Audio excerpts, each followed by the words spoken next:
नगीना के नवनिर्वाचित सांसद चंद्रशेखर आजाद जो है आ चुके हैं। नगीना के नवनिर्वाचित सांसद चंद्रशेखर आजाद जो है आ चुके हैं।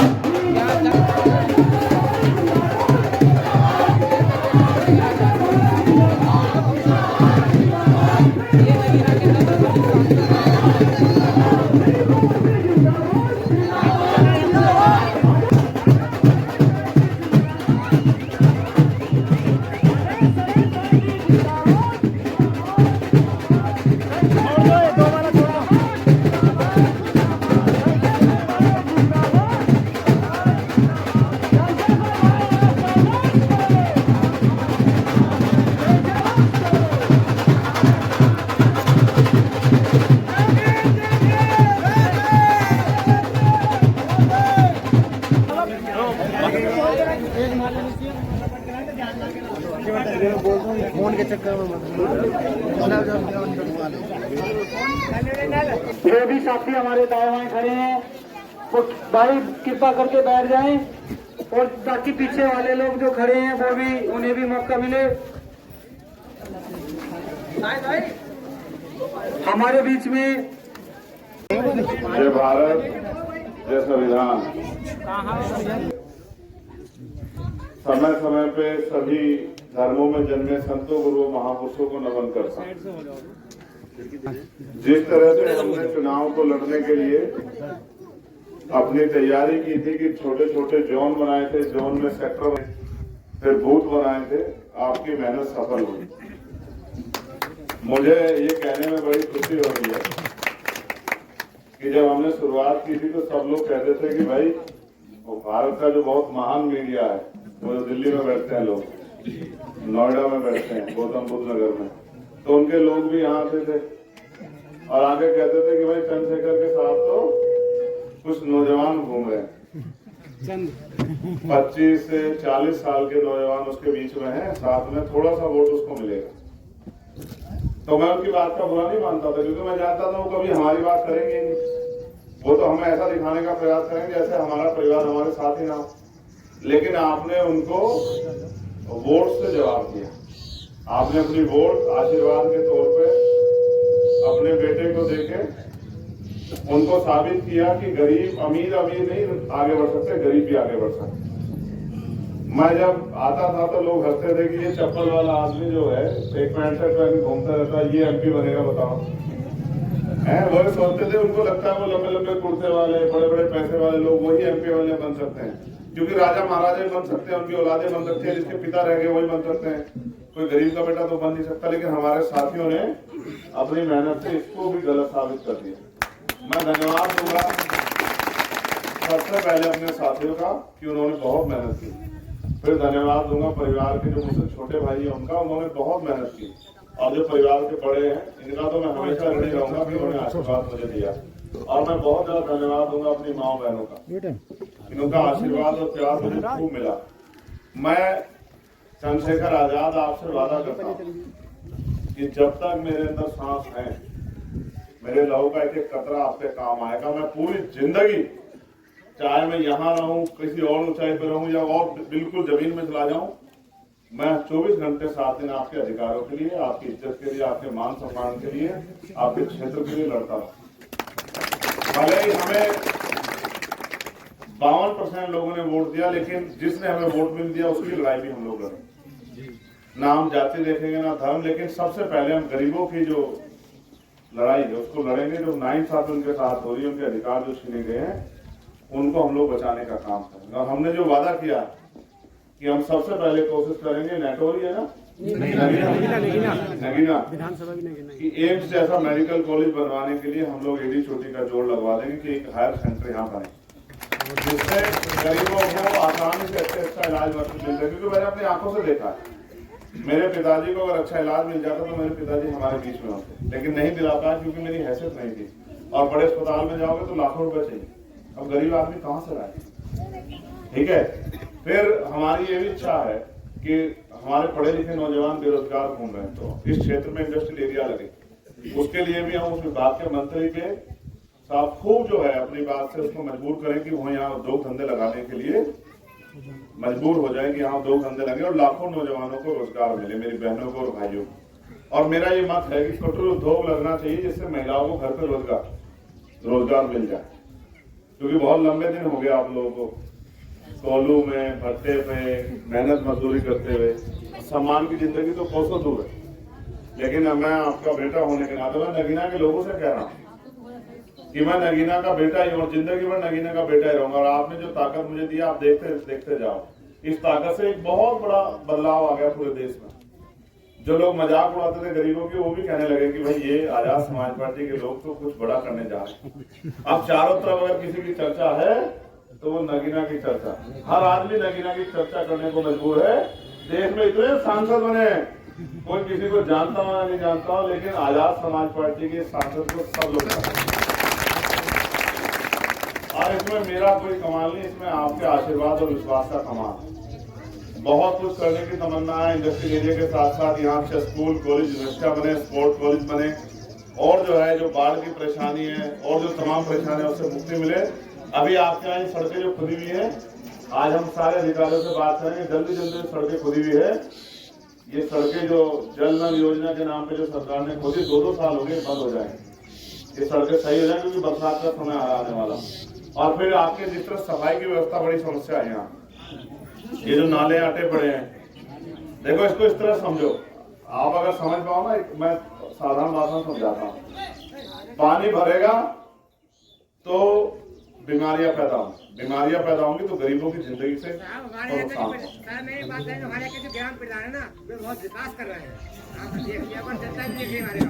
आपको बोलना नहीं चाहिए, ठीक है? ये गलत है और ये गलत तरीका अच्छा नहीं। आपका गांव आपने लोगों ने तो वोट देके बनाया, मैंने थोड़ा बनाया। क्यों भाई? सही है। मैं कोई वोट मांग के थोड़ा या प्रधान के लिए, आप ही लोग बनाए हो ना। अब अच्छे हैं बुरे हो तो आप बेहतर जानते हो। तो मेरा कहना ये है कि जब पानी भर जाएगा तो उससे बीमारियां पैदा होंगी, उससे ऐसे जीव पैदा होंगे जो खाने पे सामग्री बैठेंगे, लोगों के ऊपर बैठेंगे, उनसे वो उस तरह की चीजें फैलेंगी, रोग फैलेंगे, बीमारियां फैलेंगी और गरीबों को इसका नुकसान होगा। अमीर तो चला जाएगा इलाज कराने के लिए, गरीब कहाँ जाएगा? गरीब को तो पता भी तब लगता है जब वो 70% बीमार हो जाता है। पहले तो हरी पन्नी की गोली लेता रहता है, एक बार ठीक हो जाएंगे। अब जेब में पैसे नहीं, आदमी क्या करे? सोचता है कि पैसा अपने बच्चों में लगा दूं, अपने घर में लगा दूं, तो हरे पन्ने की बट्टी खाता रहता है। जब पता लगता है कि तेरे तो किडनियां खराब हो गई, तेरा तो लीवर ही खराब हो गया, तब जाकर उसको होश आती है। तो इस देश में एक बहुत बड़ी खाई पैदा होगी गरीबी और अमीरी की। हम कोशिश करेंगे कि हम सरकार को मजबूर करें, सरकार को समझ आए कि गरीबी मेरी खाई भरनी और गरीबों को भी सुख सुविधाएं मिलनी चाहिए, अमीरों को मिल रही। तो हम अपनी लोकसभा में और लोकसभा के जरिए जो आवाज आपने दी, देश भर में हर सरकार से सवाल पैदा करेंगे कि वो गरीबों के बारे में सोचे। हमने जैसा वादा किया था, हरिश्चंद्र भगत जी और धर्मेंद्र कुमार जो हमारे, आपकी जिम्मेदारी ये है कि सबसे पहले सर्वे करा के जितनी वर्ग महिलाएं हैं जिनकी पेंशन नहीं बनी उनके कागज इकट्ठा, जो विकलांग है जिनकी पेंशन नहीं बनी उनके कागज इकट्ठा, ठीक है? जो विधवा है उनकी पेंशन नहीं बनी उनके कागज इकट्ठा कर, और सबसे पहला काम इनकी पेंशन बनवाने का कर, ठीक है? इनको किसी दफ्तर के बाहर जाके लाइन नहीं लगाना, ठीक है? लाइन वो लगाएगा जिनकी सुनवाई करने वाला कोई ना हो। अब आपकी जिम्मेदारी ये है, आपको ना जाति देखना है ना धर्म, जिसकी आप मदद कर सकते हैं, ठीक है? ठीक है। लोग हम सतगुरु रविदास जी महाराज को मानने वाले हैं। उन्होंने बेगमपुरा राज की बात की, ऐसा चाहूं राज में जहाँ मिले संबंध हुआ, और छोटे बड़े सब बसे रविदास रहे पर सब, ठीक है? तो सबके लिए काम करना, ठीक है? इंसानियत के लिए गरीबों की दुआओं में बहुत असर होता है। तो आपको घर घर जाके, ये नहीं कि कोई आपके यहाँ आए, मैं खुद ही पहुंचूंगा, आपको जाना है, जाके पूछना है भाई आपके घर में कोई इस तरह की स्थिति है, किसी कागज ना बने तो हमें बता, उसका डाटा बना के लाना। और आप लोगों की जिम्मेदारी है कि उसको रोहित भाई को पता है उसको कैसे बनती है, ठीक है? बनवा के इनकी मदद। और जो वर्ग लोग हैं 60 साल से पार करके जिनकी पेंशन ना बनी, जो भी सरकार की पॉलिसी में आते हैं उनको वो काम करा के देना, कागज अपनी जेब से लगाने, किसी को पैसा नहीं देना, ठीक है? फोटो स्टेट वगैरह जो करा के देते, ठीक है? जो उसकी स्थिति में भी नाम ना करा देगा तो अपनी जेब से करा, ठीक है? ये जिम्मेदारी आपको अदा करनी है, ये आपकी जिम्मेदारी, ठीक है? उसके बाद जो भी, जैसे कहीं रोड की समस्या है, कच्चा रोड है, और कोई समस्या है बिजली की, पानी की, जो भी समस्या है उसका डाटा बना के रख लेना है और वो फिर मुझे इस तरह से विस्तृत करके भेजना है जिसपे मैं बात कर सकूं। कोई दफ्तर नहीं छोड़ना जिस दफ्तर के जरिए किसी की मदद हो सकती है, सारे दफ्तर से वो करनी। ठीक है, किसी को सड़क पर जाने देने की जरूरत नहीं, आप अपने आप लड़ो। ये नेताओं काम, जनता काम नहीं। ठीक है, हम जल्दी क्योंकि अभी शपथ नहीं हुई है, अभी सरकार ने इस तरह काम शुरू किया। जैसे ही हमारा काम शुरू हो जाए तो हम लेटर लिख के सारे दफ्तरों में जाए, सारे उनसे मिले मंत्रियों से कि भाई हमारे लोगों के काम की, हम भी चैन से नहीं बैठेंगे और आप लोग भी चैन से नहीं बैठना। हमें अपने लोकसभा को ऐसी बनानी है जैसे प्रधानमंत्री की लोकसभा नहीं है। हम इतना काम कराना अपनी लोकसभा में, अपनी लोकसभा के लोगों के आंसू पूछने। ठीक है, ये मेरी और आपकी जिम्मेदारी, इसको बड़े पैमाने पर करना। ठीक है, कोई आदमी ऐसा ना जो कहते भाई इन लोगों ने हमारी तरफ मुंह फेर दिया। ठीक है, ऐसा नहीं होना चाहिए, ये आपकी जिम्मेदारी। ठीक है, और तो कोई ऐसा काम है नहीं आपके यहाँ जिससे बहुत वो बाढ़ की समस्या तो यहाँ नहीं, और तो मुझे लगता नहीं कोई बाढ़ क्षेत्र तो है। ठीक, हमारा जी आप बताओ कोई काम जो आपको लगता हो कि ये होना चाहिए और ऐसा तो इसको बता देवेंद्र जी। ठीक है, और बाकी तो अभी असल में क्या, अभी शपथ हुई नहीं है। सारे नेता वहां शपथ के चक्कर में पड़े। हमने कहा भाई शपथ बाद में लेने का आशीर्वाद ले आए। ठीक है, जिन्होंने यहाँ तक भेजा आशीर्वाद देके, उन्हीं माओ का, बहनों का आशीर्वाद लिया, बड़ों का। ठीक है, और बताओ जी समस्या है किस चीज की? सन 54 से 8 बार स्कूल है यहाँ, हाँ, आगे नहीं बढ़ पाया। मैं उसके लिए खुद प्रिपेयर हूँ। देखो ऐसा में गवर्नमेंट फॉर्म हो गई है, जैसे ही शपथ हो जाए तो हम अधिकारी हो जाए कि अपने लेटर लिख के उनसे कह सकें मैं चाहता हूँ इसकी क्षेत्र में यूनिवर्सिटी बने। यहाँ कम से कम इंटर कोई। हाँ, आप भरोसा करो, हम तो हमारे मन में बहुत इच्छा है, लेकिन आप समझो सरकार चाहते बदल जाए, बदल ही नहीं। समझे, वो बदल नहीं पाए क्योंकि उनमें इतना हिम्मत नहीं थी लड़ने की। आपकी तरह नहीं थे वो लोग, बहादुर लोग नहीं थे सब जगह। आप तो बहादुर लोग हो। ठीक है, लेकिन आपको भरोसा है कि भले ही इस देश में विपक्ष के 250 सांसद हो, लेकिन अगर सबसे ज्यादा उम्मीदें किसी से है तो नगीना के सांसद। ठीक है, हर पार्टी के लोग कहते हैं कि भाई आवाज उठाएगा तो चंद्रशेखर, बाकी हम तो उसके पीछे खड़े हो सकते हैं। ठीक है, इतनी हिम्मत भी आप ही लोगों ने पैदा की। गांव की शिकायत थी भैया, इलेक्शन के दौरान यहाँ आ नहीं पाए थे ना। अच्छा देखो, पहला वादा तो हमने यही पूरा कर दिया कि आप लोग कहे कि भाई चुनाव में नहीं आ रहे, चुनाव के बाद आना, जबकि बहुत सारे साथी नाराज हो रहे कि हमारे यहाँ नहीं आ रहे। हमने कहा भाई पहले जहाँ वादा रखा वहाँ वादा पूरा। ठीक है, तो ये जो माए मैंने जरा फिर दोनों हाथ उठा के आशीर्वाद दे, तो फिर हम जाके काम में लगे। ऐसे लंबे से हाथ उठाओ, ऐसे बड़े से।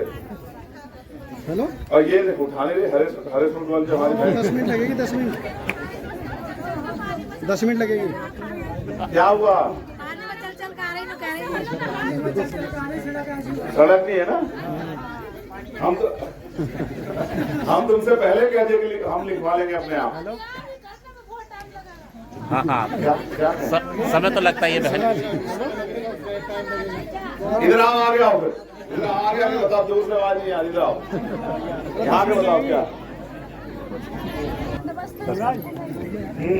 मैं ये कहना चाह रही थी आप क्या मैंने हाथ उठाया, मैंने इसलिए हाथ नहीं उठाया कि अगर हम घर से आते हैं तो हाथ उठाते हैं और इधर से आते हैं तो हाथ उठाते हैं। वो किस लिए? ये गंदगी बहुत है यहाँ, सड़कें नहीं हो, पानी की व्यवस्था नहीं हो बिल्कुल निकलने की।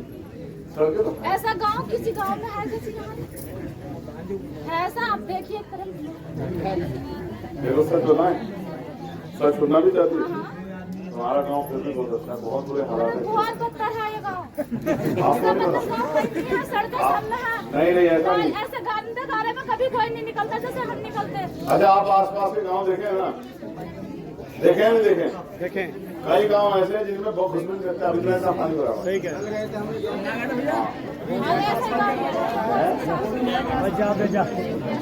चिंता मत करो, चलो आ जाओ, आ जाओ। देखो ऐसा है, नहीं ठीक। देखो मैं, क्योंकि ऐसा है ना, वो इसी गांव को देखती है तो उनको लग रहा है कि हमारे गांव में ज्यादा परेशान है, लेकिन सच ये है। आप देखो खतरा है सामने, क्या खड़ो जो आरसीसी है, खड़ौजा है, बोलिए। आगे कच्चा है सर। आगे कच्चा है, खंबे से आगे कच्चा है। तो आगे मकान है क्या? ये गाँव का रास्ता क्या है? हाँ, कस्बे का रास्ता है, कस्बे का रास्ता, मुर्गी का। मुर्गी मुर्गी हाँ, आगे आगे ठीक है, इसको दिखाओ ना, दिखाओ इसको, क्या दिक्कत है? लड़ेंगे ना, लड़ेंगे लड़के बनता है। ये सरकारें अच्छी नहीं, सच ही। ये हमने कल कहा जब सड़क टूटी हुई देखी तो हमने कहा अगर जिलाधिकारी घर के सड़क ऐसे टूटी होती तो कितने दिन में बन जाती? तो मुश्किल से 2 या 3-4 दिन बन जाती। विधायक जी के, मंत्री जी घर के आगे टूटी होती तो बन जाती। लेकिन ये गरीबों के, ये गांव की टूटी है ना, तो नेताओं को फर्क नहीं पड़ता, ना अधिकारियों को फर्क पड़ता। पानी की बोतल वो निकाल। तो हम करवा लगेंगे कि ये गरीबों को भी सोचा, जिनके बारे में भी सोचना पड़ेगा, ठीक है ना भाई। जिनके पास बड़ी बड़ी कुर्सियां ना, उनको उनकी समस्या हल होती है, गरीबों की नहीं होती। अब किसानों की, मजदूरी समस्या हल हो, इसलिए तो आपने हमें वोट दिए, हमें नहीं समझे? बदला इसलिए तो वोट दिए कि भैया आदमी कुछ करके दिखाए। आप तो हमें, हमारे पर छोड़ो जिम्मेदारी कि हम उनको खींच के यहाँ लाए। अभी जेल साहब तो बेचारे नहीं है, जो इनसे बड़े वाले अधिकारी नहीं सुनते उनको पकड़ के यहाँ लाए, उनको दिखाएं, उनको पानी में चलवाएं जहाँ बहन के चल के आएगा, और जिस दिन यहाँ पानी भरे उनको यहाँ साथ चलवाएं, ठीक है? तब उनको पता लगेगा, तब तमाशा देखे ना सब लोग कि गाँव के लोग कहते हैं तब ठीक होता। सबसे पहले इस गाँव में आए नगीना के, तो सबसे पहले इस क्षेत्र में कामों की बीमारी फैलती रही, ठीक है? आपस में बात करें, समस्या हल नहीं होती है। अगर हल होती तो हम गाँव के लोग बैठ के हल कर लेते, ठीक है? और ये भी सच है कि एकदम से नहीं होती है कोई भी चीज। जब मकान बनाते हैं पहले नींव बनती है ना, ऐसा थोड़ी छत गिर जाती है, पहले नींव बनती है, नींव मजबूत हो जाती है, फिर दीवारें खड़ी होती हैं, फिर उसके बाद छत गिरती है। तो धीरे धीरे होते हैं, ये सरकार के काम में धीरे धीरे होते हैं। अगर हम फिर भी कोशिश करें कि इनको पकड़ के तेजी तेजी से करवाएं, ठीक है? अब आप हमें जगह दे दो, ठीक है? और एक जिसने नहीं हाथ उठाया, हम कोशिश करेंगे जल्दी इसका हाथ टूट जाए, इतने काम यहाँ हो जाए, ठीक है? अब हमें इजाजत दे दो आप, ठीक है भाई? हमारे बूथ कमेटी के नेता अब इजाजत दे दो, चल जाए, ठीक है? अब चल जाए।